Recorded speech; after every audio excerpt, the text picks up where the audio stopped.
단체 함께 들고 왔습니다. 아, 자네. 어디서 오셨어요? 어디서 오셨어요? 개인으로 왔어요. 아, 그럼 지역은 어디? 서울? 서울이요. 서울에? 예. 아기가 몇 살이에요? 5살. 5살. 예. 혼자 오셨어요? 아니요, 남편이랑 같이 왔어요. 남편분하고. 네, 남편이랑 친구들이랑 같이 왔어요. 아, 그러셨군요. 이렇게 오늘 오시니까 좀 어떠신 것 같아요? 아, 처음 온 건 아니고요. 몇 번 왔었는데요. 예. 이번에 트럼프 대통령 북미 회담 이루어진다고 해서 좀 속았다가 좀 깨어났던 분들이 또 다시 속지 않을까 많이 걱정이 됐는데 역시나 좀 인원이 많이 줄어들어서 좀 안타까운 마음이 있어요. 그동안 처음부터 이런 우리 자매님은 이런 기조를 유지하고 있었습니까? 뭐 촛불 쪽에 쏠렸었다거나. 집회를 나가고 그러진 않았는데요. 네. 마음 한편에는 지지하는 마음이 없지는 않다. 그 전 정권에 대한 좀 불만들 때문에 지지하는 마음이 없지 않아 있었는데 그 대북 정책이 너무 좀 대통령 선거할 당시에 대북 정책이 너무나 좀 저는 맞지 않아서 그래서 결정적으로 문재인 대통령에게 투표는 하지 않았거든요. 근데 역시나 이제 딱 되고 나서 보니 하는 짓이 여전히 걱정했던 그대로 흘러가기 때문에 네, 역시나 뭐 어쩔 수 없다 이거는 싶은 생각이 들었어요. 아, 남편분은 어디 계세요? 앞에 저기 팻말 들고 가더라고요. 아, 그러시구나. 네. 예. 이제 이건 좀 날이 풀려가지고 네. 이런 집회 나오기가 조금 편하죠? 네, 날이 많이 좋아졌고 또 나오시는 어르신분들께서 또 어린아이들 낳았다고 많이 막 사탕도 주시고 좋아해 주시고 젊은 사람들 많이 와서 좋다고 얘기해 주셔서 감사하기도 하고 한편으로는 또 추운 겨울에 계속 이 자리 지키셨던 분들한테는 오히려 좀 죄송한 마음도 들고 예, 젊은 사람들이 좀 더 많이 나왔으면 좋겠다는 마음입니다. 또 문재인이 지금 정권을 찬탈한 이후에 네. 한 8개월 이상 됐나? 네. 10개월 정도 됐나 그러는데 그의 행보를 유심히 보았습니까? 네, 사실 저는 잘 이제 아는 게 한계가 있다 보니까 잘 몰랐는데 주변에 먼저 깨어나신 분들께서 얘기를 좀 많이 해주셨고 그리고 또 사실은 자세히 주목해서 보지 않으면 너무나 기만 전술이 상당하잖아요. 그 사람들이. 그래서 하나하나 분석해서 보지 않으면 구렁이 담 넘어가듯 스물스물 평화로 위장해서 가는 분이 너무 많은데 그것들을 이렇게 좀 볼 수 있게 옆에서 많이 이 부분에 껴있는 분들께서 또 도움이 주시기도 하셨고 그래서 예, 그런 부분에서는 조금 많이 도움을 받을 수 있었던 것 같아요. 집에 부모님들은 어떤 성향이신가요? 부모님들께서는 특별히 뭐 저희에게 정치적으로 어떤 걸 지지한다, 지지하지 않는다 이런 얘기는 하지는 않으시는데요. 이번에 그러니까 저는 이승만 대통령이나 박정희 대통령에 대해서 교육받은 것들이 그들이 뭐 분명히 과도 있겠지만 공에 대한 교육을 많이 받지 못했거든요. 그래서 그분들에 대해서 제가 상당히 오해하고 있던 부분이 많았었는데 이제 그런 부분들에 대해서 부모님들은 좀 그것만이 아니다라는 얘기는 하셨지만 귀 기울여 듣지는 않았었어요. 그런 얘기들을. 근데 이 정권이 하는 짓을 보고 나니까 정말 그분들이 정말 이 나라의 자유 대한민국을 주기 위해서 한미 동맹을 맺었다는 것이 얼마나 그 당시에 위대한 업적인지 그리고 그걸 바탕으로 안보가 바탕이 됐었을 때 경제가 함께 갈 수 있는 거잖아요. 그렇죠. 그래서 그 이후에 박정희 대통령이 물론 뭐 잘못한 부분도 있겠죠. 근데 그러나 경제적인 부분에서 그때에 이렇게 우리나라를 성장시켜 놓은 부분에 대한 공에 대해서는 너무나 제가 무지했고 정말 한쪽의 얘기만 듣고 제가 아는 게 다인 것처럼 알고 있었다는 게 좀 사실 이제는 좀 부끄러운 생각도 듭니다.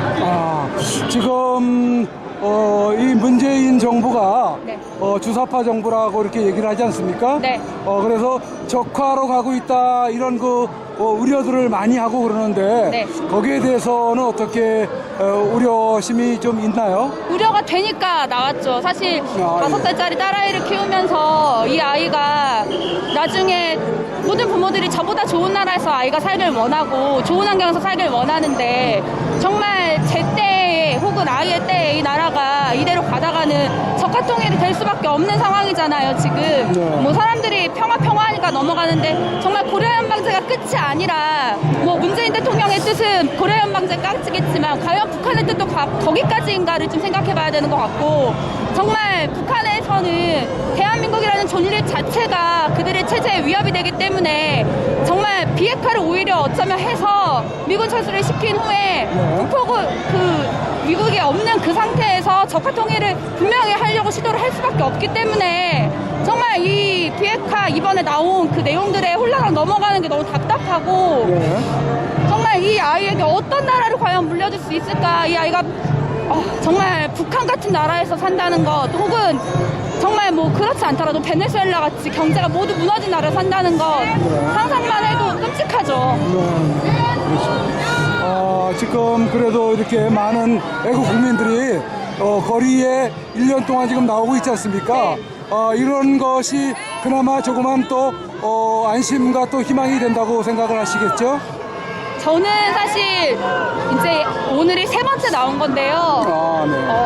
사실 이렇게 많은 줄은 몰랐어요. 그러니까 물론 더 많았으면 좋겠지만 훨씬 적은 숫자, 그냥 어르신들 몇 분들이 하는 얘기일 것이다 라고 생각했는데, 지난 3.1절에도 그렇고 오늘도 그렇고 또 그 김영철 내려왔을 때도 그렇고 정말 너무 거리를 가득 메울 만큼 사람들이 많이 나온 거에 대해서 좀 사실 깜짝 놀랐고, 그런데도 불구하고 언론에서 이런 것들이 하나도 보도가 되지 않았다는 거에 대해서도 또 놀랐고, 이놈의 언론들이 물론 이제 정권을 잡고 정권의 앞잡이 노릇을 할 수밖에 없는 그 분위기가 있겠죠. 근데 그럼에도 불구하고 언론이라면 팩트에 근거하여 사실을 사실대로 보도할 책임이 있고 의무가 있는데, 이런 것들을 하나도 보도하지 않는 이 언론을 정말 무엇을 믿고 봐야 되는지 답답한 마음이고, 그래도 나와서 현장에 나와서는 오히려 정말 끝까지 이 집회가 계속 유지되는 한, 또 외쳐주시는 어르신분들이 있고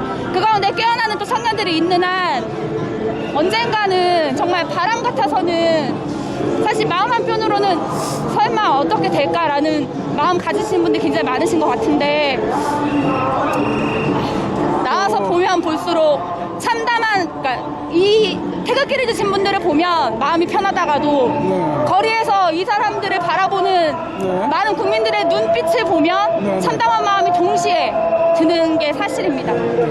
오늘 그 작년 3월 10일 날 돌아가신 분들이 몇 분 계셨는데 일주기를 맞이하지 않았습니까? 네. 오늘 쭉 지켜보셨을 텐데 어떤 그 느낌이 드셨습니까? 사실 1년 전에는 이런 내용에 별로 관심이 없었고, 오히려 저도 마음 한편으로는 그냥 제가 길 다니기 불편하게 왜 이 사람들 여기서 이럴까 이런 마음이 훨씬 많았기 때문에 그분들이 어떤 희생을 하셨는지 잘 제대로 알지 못했던 게 사실이고요. 이제서야 오늘 이제 와서 느낀 분들은 저희가 독립투사, 뭐 애국지사 하면 정말 옛날에 뭐 3.1운동 하던 그런 분들, 8.15 광복운동 하던 분들 생각하는데, 정말 이 땅에 지금 태극기를 드신 분들, 그리고 나라를 지키기 위해서 애쓰시고 힘쓰신 분들이 이 시대의 애국자라는 마음이 들고, 정말 애국이 다른 게 아니라 나라가 망해갈 때 망해간다 제대로 말할 수 있는 게 진짜 애국이고, 나라가 흔들어가고 넘어가려고 할 때 정말 눈 가리고 아웅하는 게 아니라 제대로 외칠 수 있는 사람이 진짜 애국자가 아닌가라는 생각도 들었습니다. 남편분은 몇 살이세요? 남편 41. 4살 차이 나시는구나. 네. 남편하고도 이렇게 마음이 맞습니까? 이런 어떤 그 사상적인 측면에서 정치적인. 처음에는 좀 달랐고요. 네. 그러니까 저는 문재인 대통령 안 뽑았고 남편은 문재인 대통령 뽑았고요. 그렇습니까? 네. 그러고 나서 이제 이렇게 된 이후에 이제 나라꼴이 이렇게 되고 나서 문재인 뽑은 거에 대해서 사죄해라라고 얘기했고요.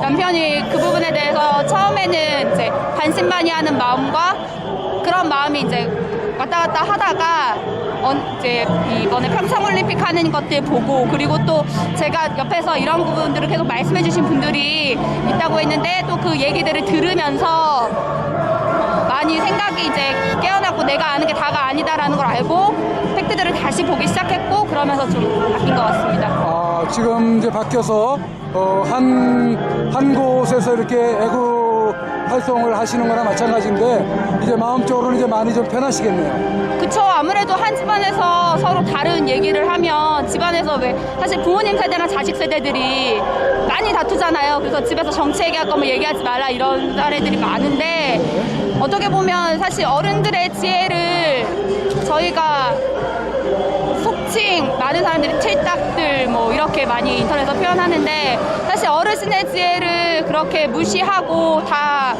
짓밟고 그런 이야기 하는 것들이 과연 옳을까? 어르신들이 왜 이런 이야기를 할까? 한 번쯤은 의문이 든다면 좀 한 번쯤은 나와서 들어보고 판단했으면 좋겠다는 생각도 들고요.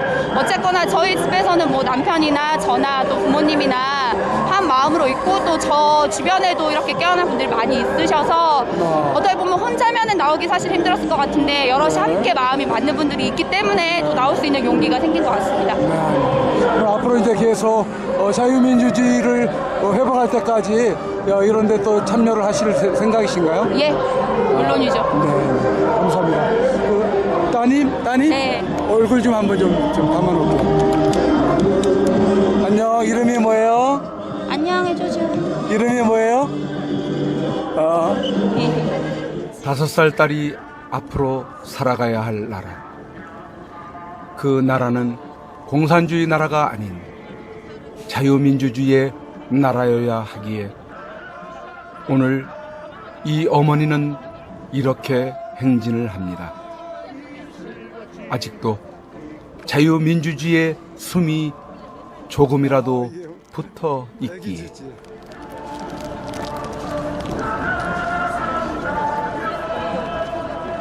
실제로 박근혜 대통령께서도 서신을 받아 다 읽으신다는 유영하 변호사의 언론 인터뷰가 공개되기도 하였습니다. 구치소에서 잠깐 틀어주는 방송 말고 신문이나 일반 방송은 일절 안 보신다. 지지자들이 구치소로 편지를 많이 보내는데 거기에 이런저런 기사들이 들어있다. 외국에서 온 편지도 있다. 편지가 줄지 않고 계속 온다. 박 전 대통령은 배달된 편지는 다 읽으신다. 아울러서 손상대 애국집회 사회자도 엽서를 받아보시면서 어린아이의 엽서를 받아보신 후 다음과 같이 답장을 보내기도 하였습니다.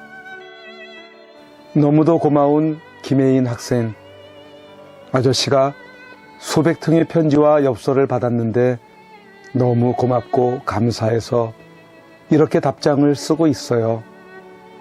아직은 이런 아픔을 모르고 씩씩하게 자라야 할 우리 혜인 학생에게 부끄러운 나라를 보여줘서 너무 미안해요. 혜인 학생은 나라 걱정은 안 해도 되지만 가슴속엔 꼭 애국심만은 꼭 간직하길 바랄게요. 지금은 잘 모르겠지만 훗날 어른이 됐을 때 애국심이 깊은 사람과 그렇지 않은 사람의 나라 사랑은 확연히 다를 거예요. 부모님께서 애국심이 깊으신 분으로 사료돼 걱정은 안 하지만 이 아저씨는 이미 혜인 학생에게서 애국심을 보았어요. 태극기를 사랑하고 애국가를 가슴으로 부르면 애국심은 더 커질 것이라 생각해요. 역사는 항상 어려워도 애국자분들이 나라를 지켜냈다는 것, 혜인 학생도 공부 좀 더 하면 알게 될 거예요. 아저씨는 혜인 학생 덕분에 큰 힘을 얻었어요. 지금은 조금 불편할 뿐이지 하나님께서 돌봐주셔서 잘 있어요. 걱정 말고 공부 열심히 하고 부모님 말씀 잘 듣기 바랄게요. 아저씨 여기서 나가면 꼭 악수하도록 해요. 화이팅! 사랑해요, 혜인 학생. 사회자 손상대 아저씨가. 손상대 애국자님, 태극기 집회를 그동안 잘 이끌어 주셔서 감사합니다. 지금 나라 상태가 엄청 안 좋아요. 나라가 지켜졌으면 좋겠어요. 그래서 저는 매주 태극기 집회를 나가요. 기다리고 있을게요. 경기도 과천에서 초등학교 1학년 김혜인이 드립니다. 그리고 이재용 삼성 부회장도 애국 국민들이 보낸 엽서 편지를 받으시던 중 지난 2월 5일에 석방되어 나왔습니다. 이어서 우리는 또다시 엽서 보내기를 계속하고 있습니다. 대통령님과 손상대 사회자와 또 뒤를 이어 수감되어 고초를 겪고 있는 김기춘 비서실장과 우병우 수석과 남재준 장군을 비롯한 여러 애국지사들에게 엽서 편지를 보내어 그분들이 힘과 용기를 잃지 않도록 우리 애국 국민들이 늘 기억하고 있다는 것을 표현해 보여드리기를 원합니다. 지난 1차로 제작된 엽서 9종에 이어 제2차 엽서는 99도를 맞이하는 뜻깊은 3.1절에 보급을 하게 되었습니다.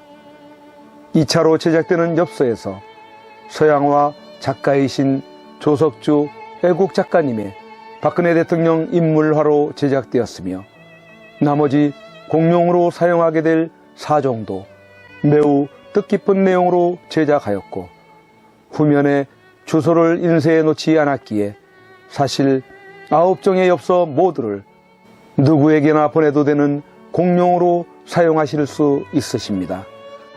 2차로 제작된 박근혜 대통령의 작품에는 물고기가 표현이 되었는데 이는 깨끗함을 상징하는 것으로 박 대통령님의 청렴과 깨끗함을 표현한 것입니다.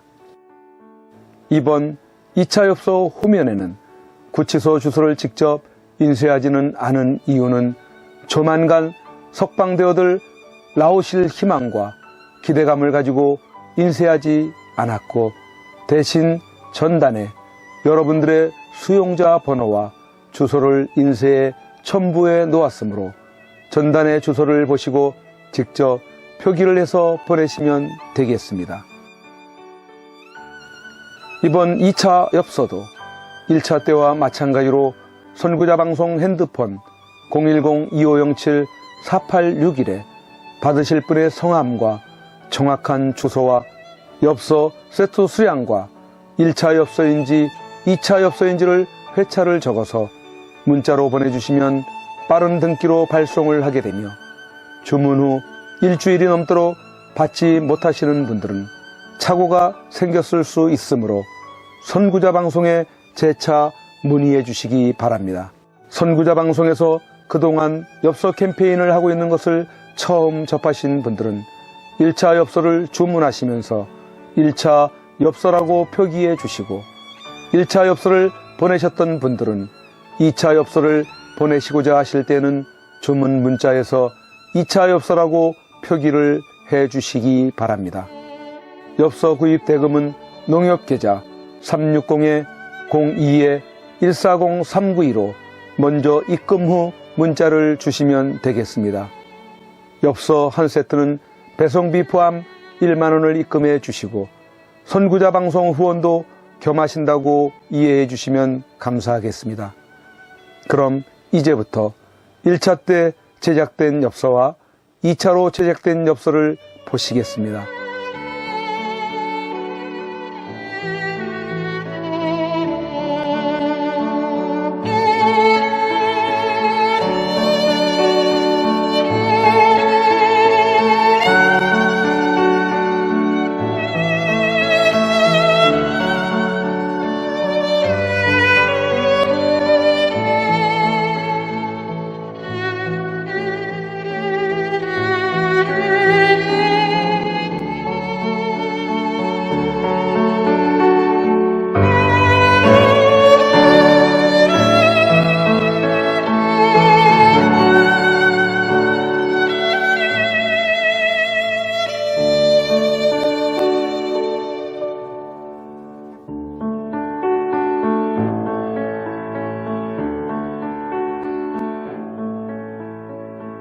선구자 방송의 엽서 보내기는 석방되어 나오실 때까지 쭉 계속됩니다. 여러분들의 많은 참여를 바라겠습니다.